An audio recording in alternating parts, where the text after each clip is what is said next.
ഒരു ഇമ്പോർട്ടൻ്റ് ആയുള്ള ഒരു ഇൻ്റഗ്രേഷൻ നമ്മൾ പഠിക്കാൻ പോവാണ്. പ്രൂഫ് ആവശ്യമില്ല. Integral E rice to X into, ഇത് വളരെ ഇമ്പോർട്ടൻ്റ് ആയിട്ടുള്ള ഇൻ്റഗ്രേഷനാണ്. ഇതിൽ നിന്ന് എപ്പോഴും എക്സാമിന് ക്വസ്റ്റ്യൻ വരുന്നതാണ്. പ്രൂഫ് വേണ്ട. E rice to X into F of X plus F dash X D X, ഈ മോഡൽ എപ്പോഴും എക്സാമിന് വരുന്നതാണ്. Integral E rice to X into F of X plus F dash X, F of എക്സിൻ്റെ ഡെറിവേറ്റീവാണ് F dash X. ഇങ്ങനെ വന്നു കഴിഞ്ഞാൽ ഇതിൻ്റെ answer E rice to X into F of X plus C എന്ന് കിട്ടും.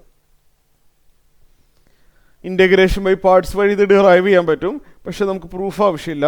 ഇത് ബൈ ഹാർട്ട് ആക്കേണ്ട റിസൾട്ടാണ്. അപ്പോൾ ഇവിടെ ശ്രദ്ധിക്കണം, ഇ റൈസ് ടു എക്സിന് അകത്ത് രണ്ട് ടേമുകളുണ്ട്.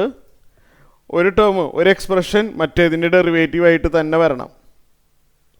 അങ്ങനെയാണെങ്കിൽ E rice to X into F of X ആണ് വരുന്നത്. ഇപ്പോൾ എക്സാമ്പിൾ പറയുകയാണെന്നുണ്ടെങ്കിൽ integral E rice to X into X square plus 2x നമുക്ക് പെട്ടെന്ന് ഇൻ്റഗ്രേറ്റ് ചെയ്യണം. ഇൻ്റഗ്രേഷൻ ബൈ പാർട്സ് ഒന്നും ഉപയോഗിക്കാതെ പെട്ടെന്ന് ചെയ്യണം എന്നുണ്ടെങ്കിൽ ഇതായിട്ട് കമ്പയർ ചെയ്യുക. E rice to X into F of X plus F dash x ഫോമിലാണിത്. എക്സ് സ്ക്വയറിന് ഞാൻ എഫ് ഓഫ് എക്സ് എന്ന് വിളിച്ചു. അപ്പോൾ 2x എഫ് ഡാഷ് എക്സ് ആവുമല്ലോ. എക്സ് സ്ക്വയറിൻ്റെ ഡെറിവേറ്റീവ് അല്ലേ 2x. അപ്പോൾ x square f of X ആണ് ഇവിടെ.